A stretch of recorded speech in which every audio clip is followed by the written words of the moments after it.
Estamos de volta com o programa Giral. Você que acompanhou a primeira parte do programa, né, com o Jamir Rosas, ele que é integrante da direção nacional do MTST, que é o Movimento dos Trabalhadores Sem Teto.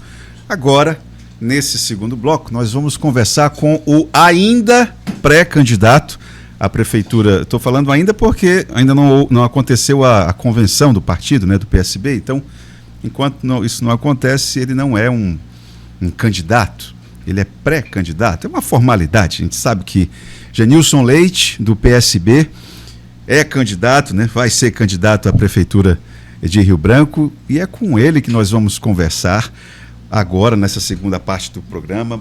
Bom dia, Genilson, muito bom ter você aqui. Eu sabia que um dia eu ia entrevistar você no Giral, mas não nessa condição de candidato, de pré-candidato à prefeitura de Rio Branco. Opa, bem? Vamos lá. Tudo bem. Bom dia, Itaã, para você, bom dia para todos os ouvintes, né, e também para os internautas que estão aí acompanhando o programa Giral.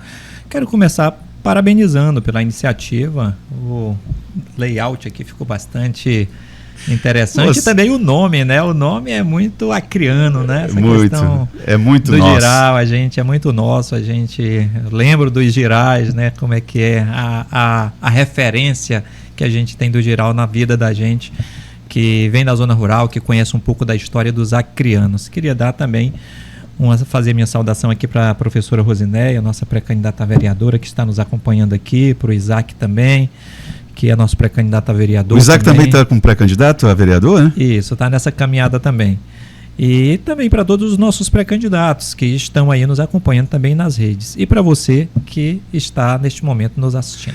Bom, primeiro eu queria só lembrar algo que eu me esqueci. Eu já conversei com você sobre isso, mas é porque eu realmente me esqueci. Você não é de Tarauacá, não é? Você é de qual município? Não, eu sou. Você é de Tarauacá? Sou tarauacaense. De qual rio? Do Rio Muru, as cabeceiras do Rio Muru. Rio Muru. Tarauacá é um dos municípios que tem mais rios no Acre. E entre esses eu nasci nas cabeceiras de um, que é o Rio Muru. Mas um seringal? Seringal. Qual seringal? Um seringal chamado Mucuripe, que fica mais ou menos, dependendo das águas que tem o rio, fica mais ou menos a 2 dias de barco grande até chegar lá. Tinha giral lá? Tinha giral, bastante giral. Giral onde o pessoal pelava, né, as caças, né, lavava as louças. É onde nossas mães, nossas avós, ali que naquele contexto de zona rural, o trabalho do giral ficava mais por parte da mulher. O homem é o cara que ia para a floresta, caçar, cortar seringa, esse tipo de coisa. Qual a maior saudade que você tem desse Mucuripe? Olha, Itaã, eu nasci lá, mas vivi muito pouco tempo lá. Depois nós saímos desse seringal e fomos para outros. Fiquei na zona rural até um determinado tempo, até os meus 7, 8 anos de idade. Foi quando meus pais ficaram na zona rural e eu tive que vir para a cidade estudar. Sozinho, né? Fui para casa da minha avó para poder começar a minha vida de estudo. Lá em Tarauacá, isso? Lá em Tarauacá. Mas assim, depois eu voltei no Mucuripe, muitas vezes, na condição de médico, levei ações de saúde, encontrei lá ainda pessoas que conheciam a minha história, a minha família, né? O barracão, que era a casa onde eu nasci, está lá de pé ainda, né? Feito com aquelas madeiras que a telha vinha de Belém, tudo isso. Então, assim, fiz vários atendimentos de saúde lá, conheci algumas pessoas que ainda residiam por lá, conversei bastante. É um local com muita paz, muita tranquilidade. Você é formado em medicina pela Faculdade de Havana? Pela Escola Latino-Americana de Medicina em Cuba. Escola Latino-Americana de Medicina. Isso, exatamente. O que essa formação te fortaleceu a atuar aqui no Acre? O espírito daquilo que se formou em Havana, o que você aplica aqui? Olha, muitas coisas. Antes de ir para Cuba fazer medicina, eu fiz uma formação em técnica agrícola, né? Eu fui para São Paulo, quando eu tinha 14 anos de idade, eu fui para São Paulo para poder estudar numa escola interna. Saí daqui, a minha mãe não queria deixar eu ir, né? Porque era de menor ainda e tal, mas eu disse, não, Minha avó convenceu ela de que eu deveria ir, porque você sabe, se você nasce em família humilde, se você não utilizar as portas da escola para poder ascender, é muito difícil, para poder você buscar os seus espaços. E eu, desde pequeno, eu entendia que era através desse caminho que eu podia evoluir, né, cientificamente, na minha vida, socialmente, financeiramente. Eu entendia que era através da escola. E aí fui para São Paulo, passei 3 anos lá, fiz técnica agrícola, estudava de manhã e trabalhava à tarde, que é uma escola técnica, né? Voltei para o Acre, trabalhei um tempo e foi quando eu fui para fazer medicina em Cuba. Antes disso eu estava fazendo história, né? Inclusive com a minha amiga que está aqui, que é pré-candidata, a Rosinéia, a gente fazia história lá em Tarauacá. Passei até, faltou 6 meses para me formar quando apareceu a bolsa e eu fui fazer medicina em Cuba. E assim, todo mundo sabe que indicadores de saúde, pelo menos as pessoas que trabalham na área de saúde, eu não vou generalizar, sabe que indicador de saúde a gente alcança na atenção primária, né? Você não consegue melhorar os indicadores de saúde dentro de um pronto-socorro. Você não consegue melhorar indicador de saúde dentro de uma fundação hospitalar. Você trabalha indicador de saúde, que é qualidade de vida, ou seja, expectativa de vida, longevidade, diminuição da mortalidade materna, diminuição da mortalidade infantil, atendimento mais humanizado aos idosos. Você trabalha isso na atenção primária. E eu trouxe essa bagagem porque Cuba é uma das medicinas mais evoluídas do mundo, não sou eu que estou dizendo, é a Organização Mundial de Saúde, no que se refere a indicadores de saúde. Por quê? Porque eles investem na atenção primária, não combatendo a doença somente diretamente. Prevenindo, né? Tratando de eliminar os fatores de risco, prevenindo as doenças. Então, eu aprendi muito isso.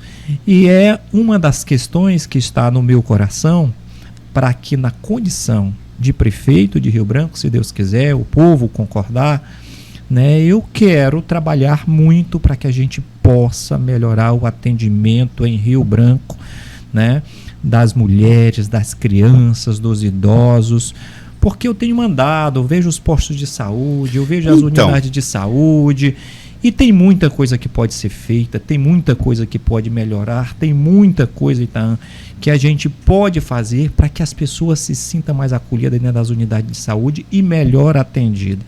Então essa vai ser uma marca que eu quero levar nessa nossa pré-candidatura, né? E se for eleito prefeito, vou lutar para que Rio Branco seja uma das capitais com melhores atenções primárias do país. Nós vamos já conversar sobre saúde, quero entender o que você pretende aplicar, executar uma vez eleito, mas eu quero começar essa conversa fazendo referência a essa pesquisa que saiu hoje. O Instituto Delta, agência de pesquisa, divulgou, contratada pelo site AC 24 Horas, uma pesquisa de opinião. E aqui eles chegaram ao seguinte registro: Marcos Alexandre com 42,11%, Tião Bocalon com 35,03%, Genilson Leite, do PSB, com 5,96%, e Emerson Jarude, do Novo, com 5,09%. 6,09% votariam branco ou nulo, não sabem, não responderam, 5,71%. Quando você leu essa pesquisa hoje, você entendeu que esses números registram a realidade ou não? Não. Eu gosto de comentar pesquisa, Itaã, depois que eu faço pesquisa de consumo interno. Todo mundo que trabalha nas suas áreas precisa estar fundamentado por algum princípio científico. E a pesquisa é um princípio científico que lhe orienta sobre sua caminhada. Agora, a gente sabe que boas parte das pesquisas feitas para divulgação, embora registrada direitinho no TRE, embora que elas cumpra todos os quisitozinhos do ponto de vista técnico, estatístico, mas elas sempre são feitas para ajudar alguém, né?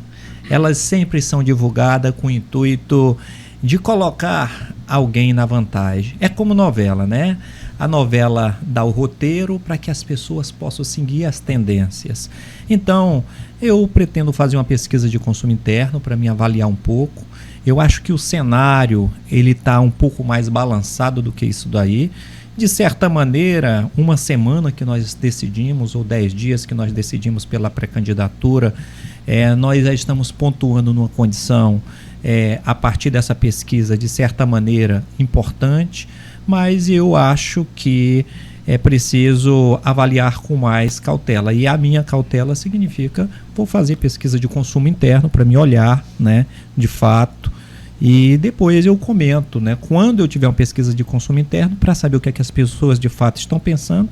As próximas pesquisas que aparecerem, eu vou comentar com mais fundamentação. Agora, essa aqui, pelas minhas contas, é a 18ª pesquisa em que o Marcos Alexandre aparece na dianteira. Nesse teu raciocínio aí, 18 pesquisas para poder ajudar o Marcos?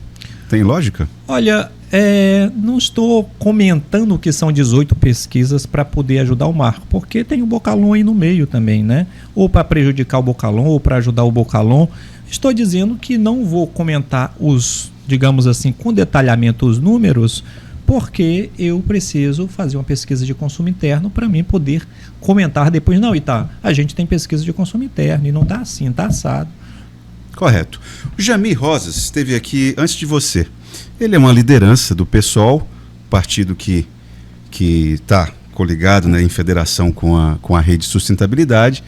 E na fala dele, ele disse que, primeiro, que fez a defesa do seu nome, para que você fosse o candidato a vice na chapa de Marcos Alexandre. Mas o encaminhamento foi outro. E ele acredita essa decisão a um erro da esquerda. E você? Assim, eu de verdade, quando nós tomamos a decisão de ter uma pré-candidatura a prefeito de Rio Branco, a partir do momento em que as conversas com o MDB, né, e os entendimentos pretéritos feitos não foram cumpridos, nós decidimos não remoer este assunto para que a gente não gaste o nosso tempo de diálogo com as pessoas, com quem está esperando uma proposta, com quem está esperando algo diferente, com quem quer saber o que o pré-candidato ou o candidato quer apresentar de fato para a população, né? O MDB sabe o que conversou com a gente, o Marcos Alexandre sabe o que conversou com a gente. Não deu certo?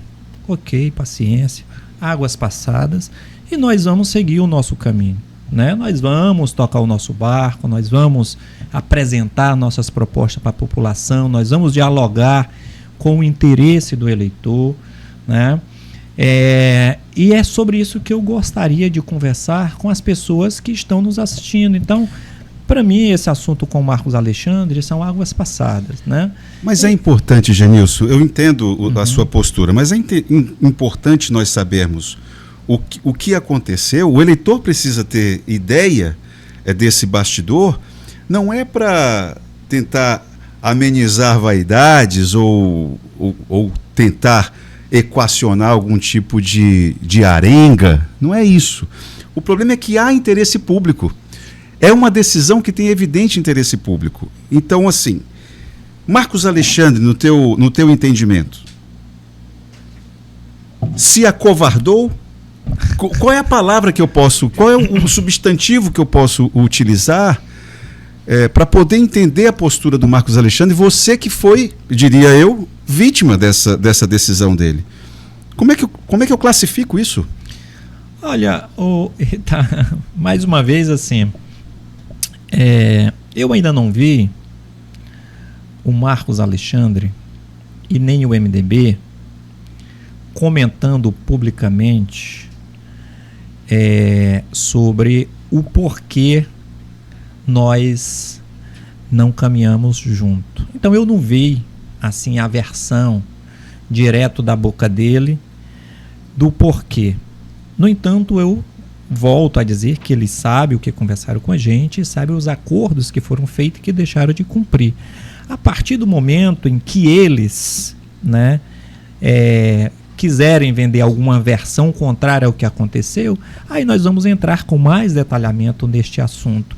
Mas, em respeito à sua pergunta, e você que faz jornalismo tratando de assuntos de interesse público, o que houve é que nós não procuramos o Marcos, né?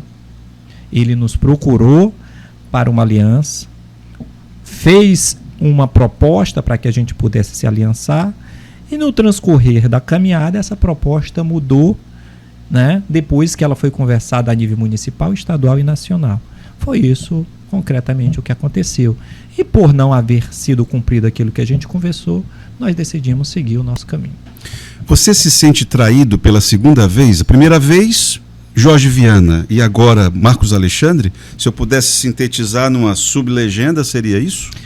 Olha, o que eu faço é lamentar. Eu acho que a gente sempre esteve nos diferentes momentos de embate, de luta, né, fazendo a nossa parte diante das lutas políticas eleitorais que nós fizemos, né? E no momento e que eles foram o candidato, né? O próprio Marcos Alexandre já teve o apoio do PSB diversas vezes, né? O próprio Jorge Viana, PT, já teve o apoio do PSB diversas vezes, né? Sempre tiveram o apoio.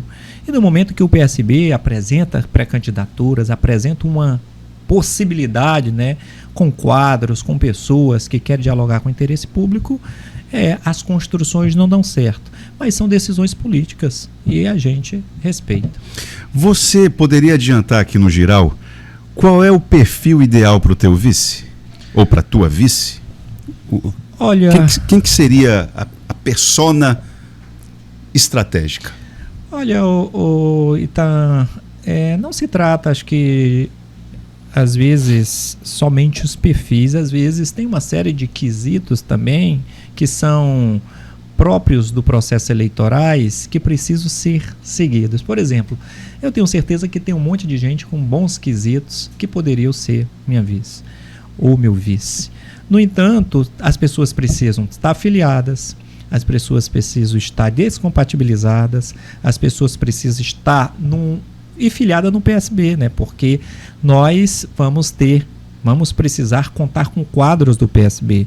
Então, tem muitas pessoas com inúmeras qualidades que poderiam, né, cumprir alguns quesitos, trabalhar, né, ser trabalhador, né, gostar de pessoas, ter disposição para poder doar o seu tempo, que é o bem e o patrimônio maior que nós temos na nossa vida, é o nosso tempo, né? Então, tem uma série de quesitos. Porque você está na política, você está para servir as pessoas e não para se servir.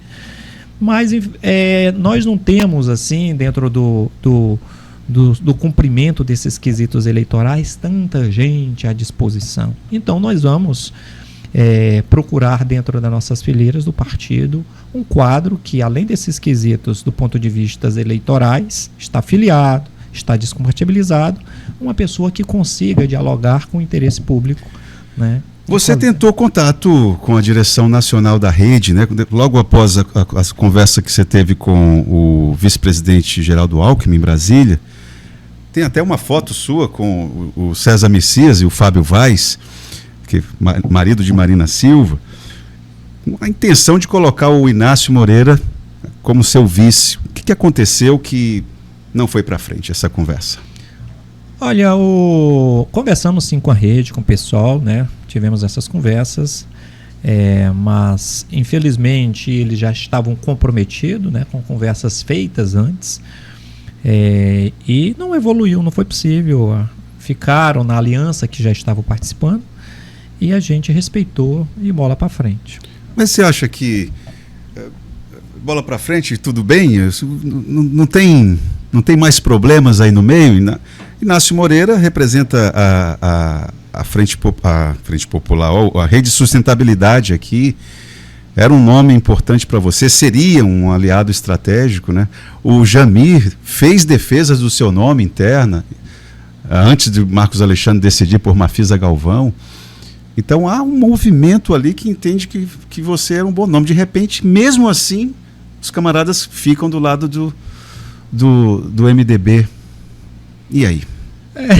Você faz uma pergunta que, de fato, ela precisa de uma reflexão mais profunda, né? A gente sabe que o PSB hoje tem uma candidatura, né, é um partido que sempre participou deste arco de aliança, onde incluiu todos esses outros partidos, né, e que hoje, por ter uma candidatura, não está podendo contar, né, com esses partidos, porque eles já estão comprometidos com o MDB. Isso faz parte dos capítulos da história política eleitoral do Acre e certamente será relembrado em alguns momentos, né, no futuro. Mas, assim, eu costumo dizer que partido político é uma instituição importante para os pleitos eleitorais, democraticamente falando, né, dentro dos princípios democráticos, mas não são instituições filantrópicas, se movimentam muito em função de alguns interesses, né, interesses dos mais difíceis, aliás, dos mais diferentes possíveis, né, e também tem uma questão temporal.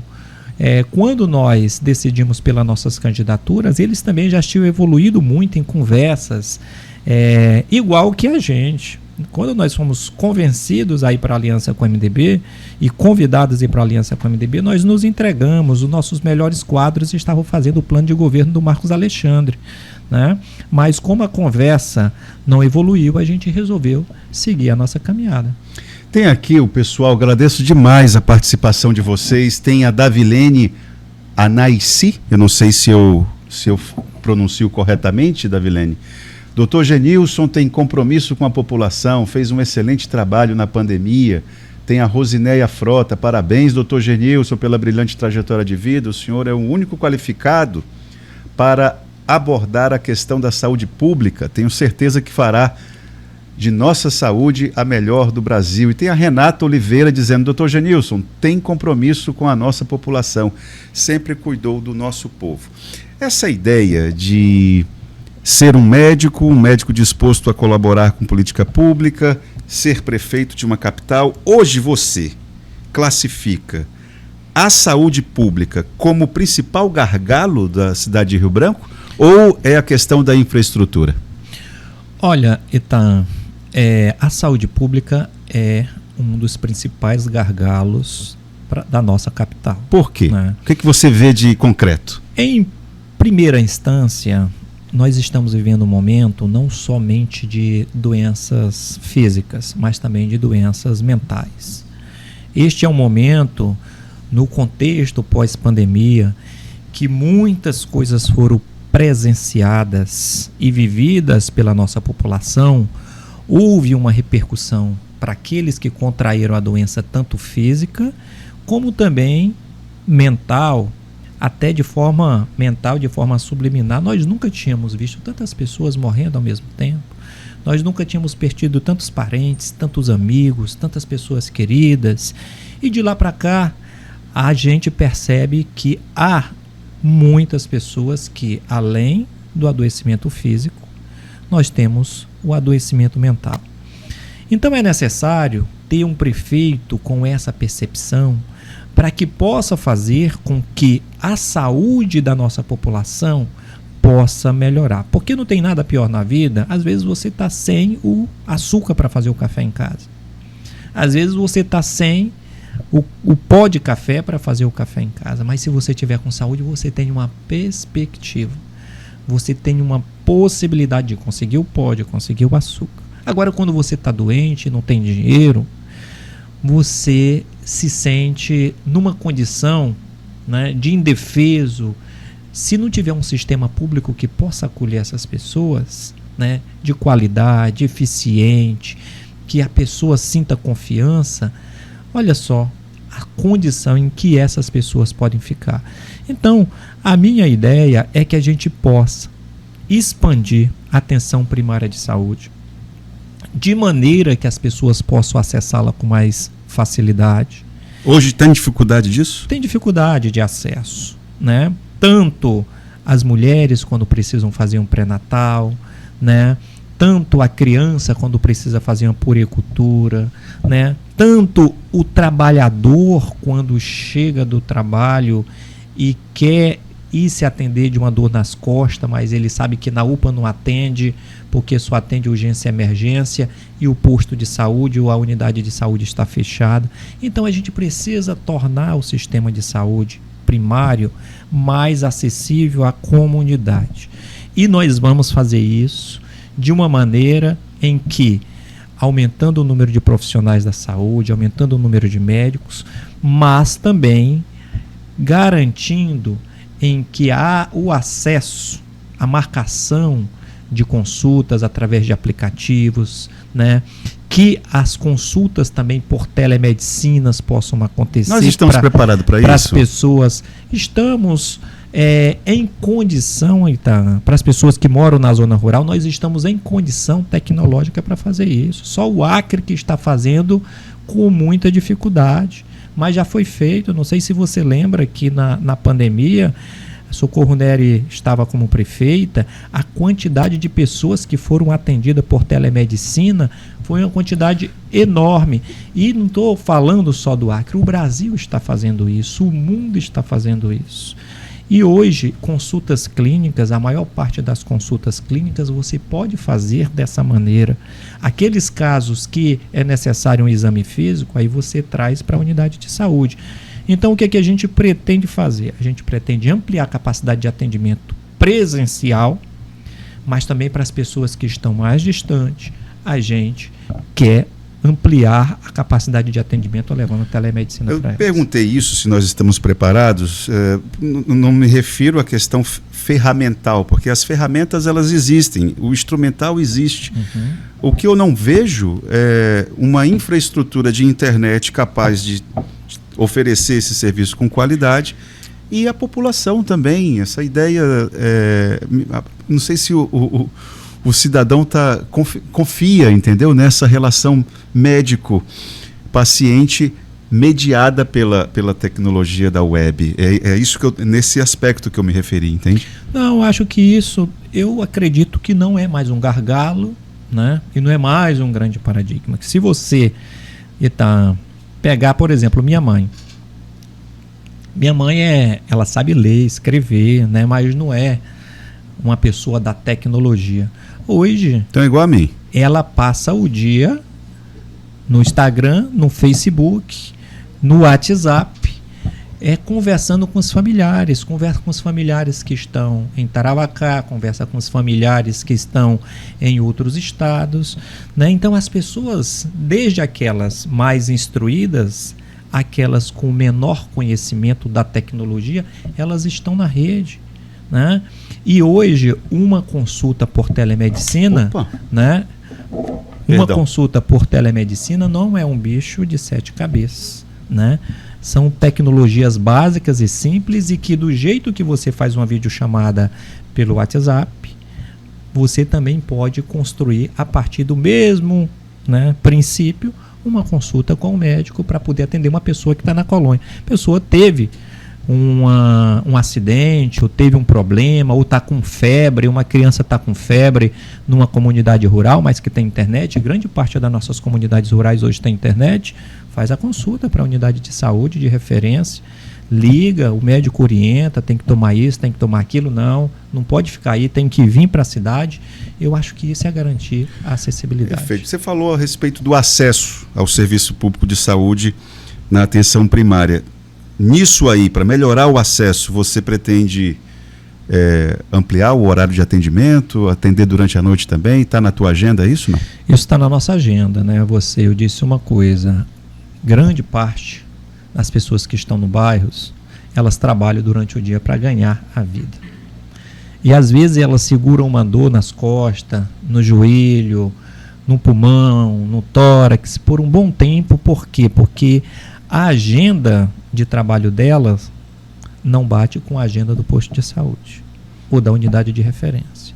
Então a gente precisa, e nós vamos deixar algumas unidades de referência abertas a partir das 18 horas, para que esses trabalhadores também se sintam atendidos e para que seja acolhido diante dos seus problemas. Tem aqui uma fala do Kleber Fontinelles. Muito obrigado, Kleber, pela tua participação. Doutor Janilson, sei que o senhor tem compromisso com a sua trajetória de vida pública e com os cidadãos de nossa cidade. Daí eu te pergunto, o senhor vai ser prefeito apenas no último ano de mandato? Claro que ele está beliscando o atual prefeito aqui nessa pergunta, né? É evidente. Que ele coloca que assim como está sendo o atual prefeito, essa ideia, essa estratégia de você deixar para que as ações sejam concretizadas apenas no último ano da gestão? Você percebe, Oitan, como as pessoas notam o que acontece a partir das atitudes dos políticos, né? Você concorda com o Kleber? Concordo. O Kleber está falando uma verdade, né? O prefeito Bucalon é um prefeito que ele teve muita dificuldade para começar a gestão. Por que ele teve muita dificuldade na tua avaliação? Porque esse é o discurso dele, a retórica dele é essa, né? Isso. Ele teve muita dificuldade para começar a administrar Rio Branco, porque ele não compreendeu que antes de você cuidar de estruturas de poder, você tem que cuidar de pessoas. E aquele fato dos garis, né, e depois ele ter se posicionado, dizendo que mandou sim bater nos garis, né, é algo que criou uma situação de rejeição nele muito grande, mas que aquilo revelou também um pouco do estilo Bucalon de ser, né, do estilo Bucalon de fazer gestão. Não, é a opinião dele e vai. A fuga dos professores, você lembra quando ele fugiu dos professores? Lembro sim. Então, ele começou com grandes dificuldades. E ao começar com essas dificuldades, as outras coisas também foram deixando de acontecer. Embora tivesse vontade de trabalhar, mas as outras coisas também foram deixando de acontecer.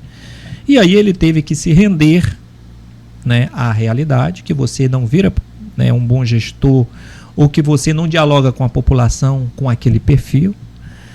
E começou aí na rede buscar amenizar essa figura do prefeito, né, que mandou bater nos garis, né? Aí tá aí desfilando no cafezal, dando flores para a namorada, né, fazendo toda essa amenização daquela figura para dialogar melhor eleitoralmente com o eleitor. Porque voto também é emocional. Então eles entenderam isso, que voto é também emocional. Mas do ponto de vista do trabalho, a gente percebe que a gestão dele não teve essas novidades do ponto de vista próprio, né? Ele fez muita pintura, né? Acabou reformando algumas obras que outros prefeitos e outros governos já fizeram e está fazendo os 2 viadutos aqui. Começou os 2 viadutos como uma obra de impacto, né, do governo dele. Queria te ouvir sobre isso também, Janilson. Mas essas obras de impacto, elas estão impactando do ponto de vista positivo, né, e do ponto de vista também negativo, porque essa percepção do Kleber aí é uma realidade.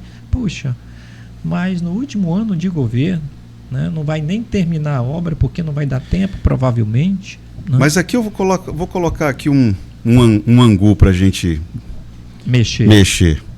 Mesmo que essas obras do viaduto tivessem acontecido no dia seguinte da posse de Bucalon, no primeiro ano, eu queria saber a tua percepção a respeito dessa ideia de mobilidade urbana. Viaduto é o que Rio Branco está precisando? Perceba, eu estou falando de Rio Branco, Acre, com todos os problemas que a cidade tem, que você inclusive está começando a ver de forma mais concreta nas conversas que tem mantido. Viaduto é a solução para resolver mobilidade urbana em Rio Branco? Entendi sua pergunta. Que eu queria, a partir da sua pergunta, também colocar mais um ativo. Né? Viaduto é importante para Rio Branco? É importante, porque vai chegar uma hora em que nós vamos precisar encontrar estratégias para poder facilitar, à medida que a população cresce, a trafegabilidade, o trânsito. Né?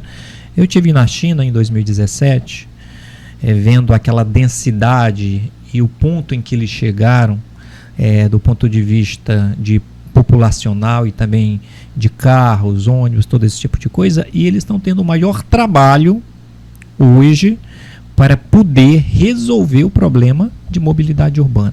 Mas eles estão navegando a nível, né, utilizando aqui uma metáfora, né, eles estão abaixo do solo com os metrôs, eles estão a nível do solo, né, com as grandes estradas, e eles estão também acima do solo, navegando ou com aqueles monotrilhos, né, que são monotrilhos que são quilômetros e quilômetros. Então estão pagando muito caro para poder resolver problemas que não tomaram providências lá atrás. Mas entrando detalhadamente em Rio Branco, eu tive conversando com um importante técnico, né, que conhece um pouco de mobilidade urbana, e talvez essa seja uma das boas características de quem se propõe a fazer gestão, que não tem que ser a coisa da minha cabeça. Prefeito não é para poder dizer o que tem que ser feito. Prefeito é para conversar com quem conhece tecnicamente os problemas e, a partir dos conhecimentos técnicos, científicos, a gente tomar a decisão política de como fazer. Né? E conversando com esses técnicos, ele me mostrou, dentro do mapa de Rio Branco, da parte urbana, né, uma série de estratégias que poderiam serem usadas para poder desafogar o centro de Rio Branco, as principais avenidas, os principais eixões que traz as pessoas do 2º distrito até o Universitário, né, que traz as pessoas de uma ponta da cidade a outra, que seriam fazer ligações entre os bairros por vias alternativas, para que essas pessoas, e seria barato, né, para que a população não fique presa no final do dia ou no início do dia nos centros da cidade, ou na Avenida Ceará, na Rio Grande do Sul, na Rio de Janeiro, né, entre outras avenidas principais ou eixões que cortam o Rio Branco. Fazendo isso, Itan, seria muito mais barato, é óbvio, e muito menos estressante para o cidadão que precisa de se deslocar, do que começar fazendo os viadutos. E aqui para nós, no meu ponto de vista, tão próximos um do outro, né? São dois investimentos ali pesados. Exato. Né? E a gente vê que ali depois, quem está indo do centro-bairro, você vê que é um viaduto a menos de 1.000 quilômetros do outro. Né? Sendo que nós temos 3 ruas ali, que quando você vem da Ceará, você pode desviar o trânsito, 3 ruas desviando o trânsito ali para a BR-364, para que as pessoas possam também seguir caminho. O Genilson, eu inclusive tive oportunidade, eu não sei se eu enviei para você uma reportagem que saiu no Jornal Nacional recentemente. Enviei? Não. Não vi. Enfim, do ponto de vista da ideia, me parece uma reportagem que trata de um assunto, de uma ideia, que a gente precisaria olhar com mais carinho aqui em Rio Branco mesmo. A reportagem fala a respeito da mobilidade urbana numa grande capital europeia, que é Paris. Tudo bem, eu posso até estar sendo injusto fazendo essa comparação entre Rio Branco e Paris, mas eu acho que o espírito da coisa a gente pode trazer para cá. Qual é o espírito da coisa? Lá, eles estão pelejando para diminuir espaços para o transporte privado e aumentando os espaços para o transporte coletivo, né? Ciclovias, o transporte coletivo lá, que já é um exemplo para o mundo. Então, essa ideia de diminuir, de não priorizar o carro e priorizar as pessoas, me parece algo que a gente precisaria observar com carinho aqui. De que forma? Eu não sei, eu não tenho uma solução, mas eu queria te ouvir sobre isso, porque me parece, Genilson, que falar de viaduto, a gente precisa falar a respeito da incompetência da questão do transporte coletivo em Rio Branco. Ele vai terminar o primeiro ano de mandato sem conseguir concluir uma licitação, o Genilson. Assim, tá, essa questão da mobilidade urbana e da diminuição de trafegabilidade do meio de transporte privado, pessoal, né, e priorizar o transporte público, é uma movimentação que grande parte dos países e das cidades que adensaram muito, que venderam muitos carros, que hoje as pessoas passam 2 horas presas no trânsito, é um movimento que eles estão fazendo, ou seja, eles estão tentando curar um problema que foi criado. E nós estamos ainda numa fase embrionária, embora a gente já veja que há ali por volta das 7 horas da manhã e das 18 horas da tarde, já um estresse gerado para a população que fica presa nas principais avenidas de Rio Branco. Então nós ainda estamos em tempo de pensar o melhoramento do transporte público, né, sem tocar num ponto ainda que é a questão de diminuir o acesso dos transportes pessoais. Há países que já não estão vendendo carro para a população, você sabe disso. Há países em que, se a pessoa quiser comprar um carro, ela tem que esperar um leilão para poder comprar um carro, porque se... Confesso que eu não sabia disso. Eu acho interessante, tem inclusive. países que estão fazendo isso, né? Mas eu acho que nós não podemos chegar até aí, nós não podemos deixar isso acontecer. E melhorar, por exemplo, a trafegabilidade por vias alternativas, que nem eu falei, tirar a população dos principais eixões. E se tem 2 bairros próximos, a pessoa não precisava vir para a avenida principal para depois entrar no outro bairro, faz uma ligação, né? Acho que é possível fazer isso.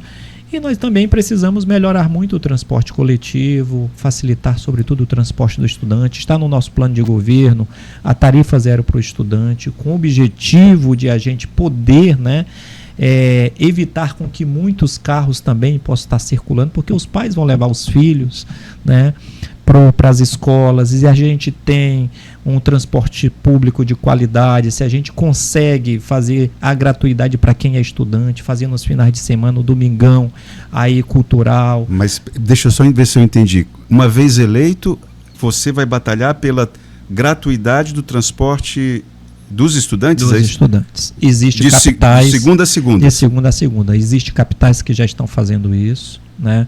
Nós temos um pré-candidato também a vereador, que é o doutor Edinaldo, que está estudando bastante isso. Tem um acompanhado, juiz Edinaldo? Aposentado, né? Está estudando bastante muito isso. Né? Nós estamos buscando referências em outros estados também para poder fazer isso. Então é um compromisso nosso, né? O estudante, você vê que o governo federal ele concede uma bolsa para os estudantes de ensino médio, né? E nós, enquanto digamos, poder municipal, a gente pode conceder um benefício para o estudante, né, que também está ali começando a sua vida, para que não haja evasão escolar, para que a gente contribua com uma das ferramentas para que a criança e o adolescente possa chegar até a escola, porque não é só dar o livro, não é só ter o ar-condicionado na sala de aula, não é só ter o professor, a merenda. Esse estudante precisa chegar na escola. Claro, claro. Uma outra área da gestão pública do município que tem chamado a atenção é a área agrícola. Eu tenho acompanhado algumas entrevistas que você tem concedido e você não tem poupado críticas à Frente Popular nessa área. No teu entendimento, se eu bem compreendi, a Frente Popular deixou a desejar nesse quesito da gestão, nesse tópico da gestão, que é a questão da produção agrícola. No teu entendimento, isso poderia ter sido melhor intensificado, não é? Essa é uma área da gestão de Rio Branco que também, nos últimos 4 anos, tem sido sofrido. E nós temos uma proposta, né, que eu até dando uma entrevista falei, né, que foi a marca do atual prefeito, né, que é o produzir para empregar. As pessoas entenderam isso como uma importante mensagem de que haveria uma prioridade para esse setor agrícola, né, e pecuária também, né?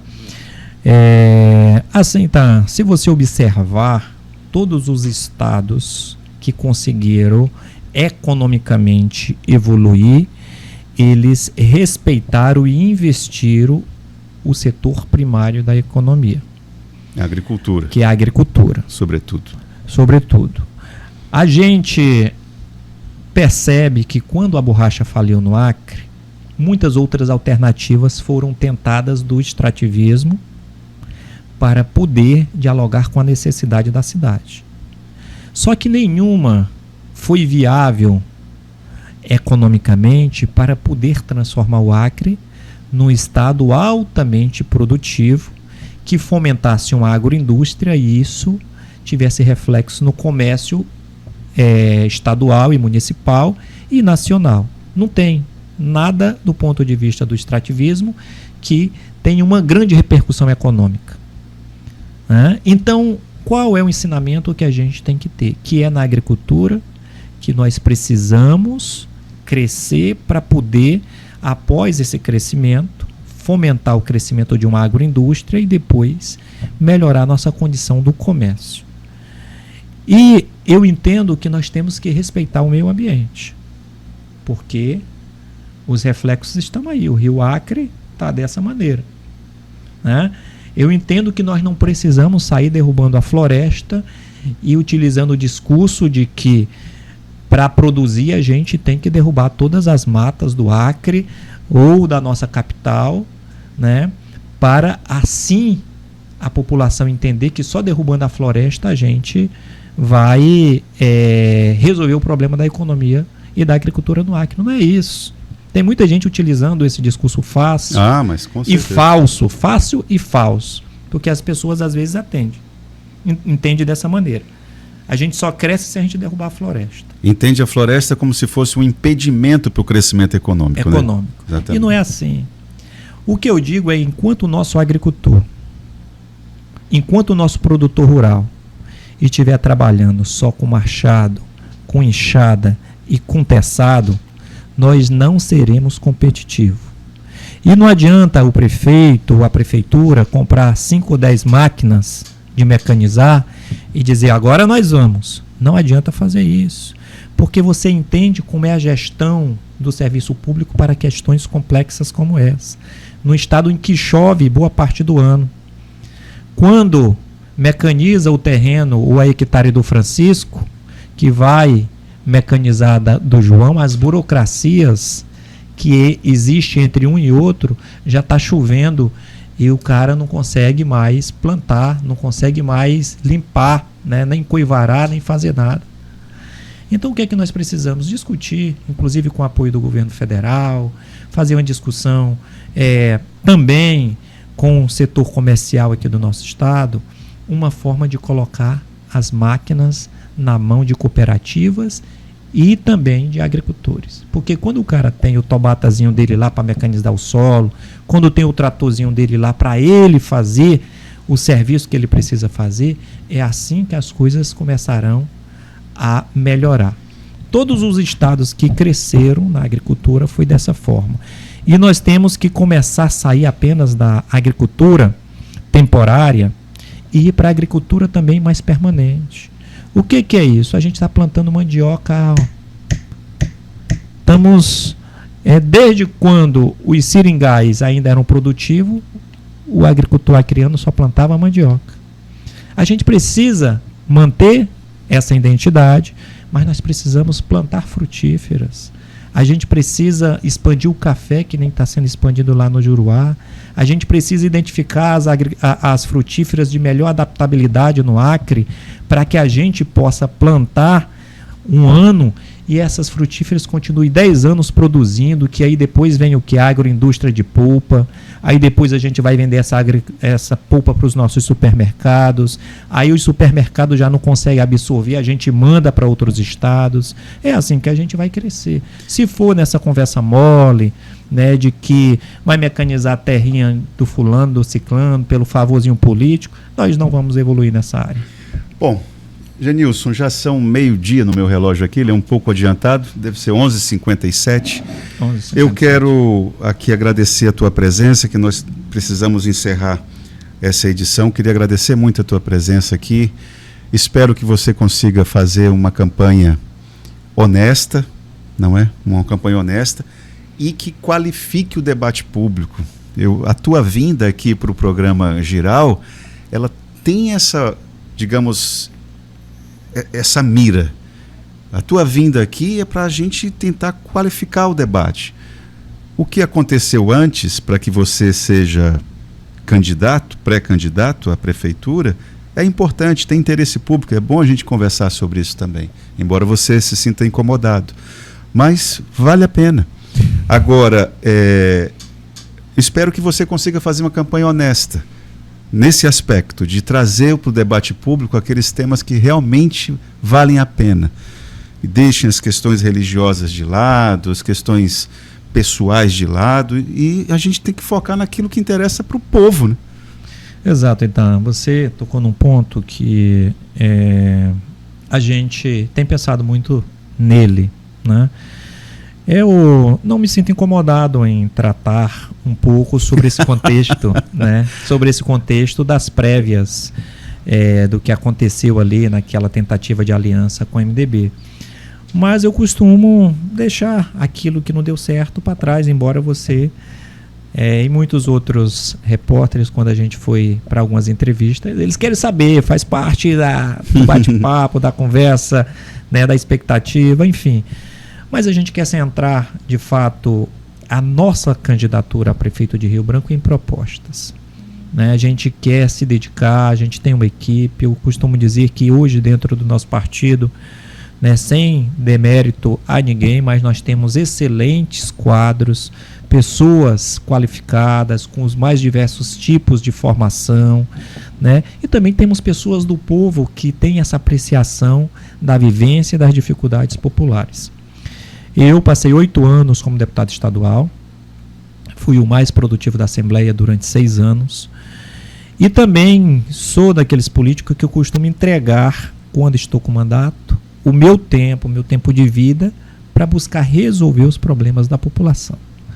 Né, fiz isso durante esses 8 anos. Na pandemia, né, nos afastamos do mandato para poder ajudar a população. Sou de me entregar, porque eu percebo que só tem sentido a gente estar na política se for para fazer algo pelas pessoas. Para fazer por mim, eu saio da política, claro, e vou trabalhar como médico, cuidar de resolver os meus problemas financeiros e da minha família. E isso dá para mim fazer. Mas eu estou com essa proposta de estar na política, por quê? Porque eu acho que de onde eu vim, saindo do seringal, né, das dificuldades, dos problemas que enfrentei, saindo da casa de pai e mãe com 7 anos de idade, saindo do Acre com 14, ainda de menor, saindo do país sozinho, indo para outro país, viver as dificuldades que eu vivi, né, e abraçando todas essas oportunidades, eu não posso voltar para o Acre, ver as dificuldades que a nossa população passa e vive e não me dispor a ajudar. Se a população achar que eu posso ajudar e quiser, nessa eleição, nos eleger prefeito de Rio Branco, o meu compromisso é de devolver para vocês, com trabalho, com dedicação, né, com honestidade, tudo aquilo de confiança que vocês entregaram para a gente. Só para me rememora aqui para mim, quantos votos você teve para o Senado? No Acre todo? No Acre, 65 mil. 65 mil. E aqui em Rio Branco, desses 65 mil, quantos eram de Rio Branco? 35 mil, foi 18% dos votos de Rio Branco. Tá certo. Bom, muito obrigado, Genilson, mais uma vez. Esse é o pré-candidato ainda à Prefeitura de Rio Branco pelo PSB, Genilson Leite. É com ele que nós vamos encerrar esta edição, agradecendo, né, aos nossos parceiros, a Center Outdoor, a Atos Engenharia e a Rio Branco Filmes, né? Quero aqui também agradecer a todos os que participaram aqui, a Rosinéia Frota, a Renata Oliveira, o Kleber Fontinelles, o Pedro Alexandre, todos vocês que participaram fazendo seus comentários. Muito obrigado e até a próxima edição do programa Giral.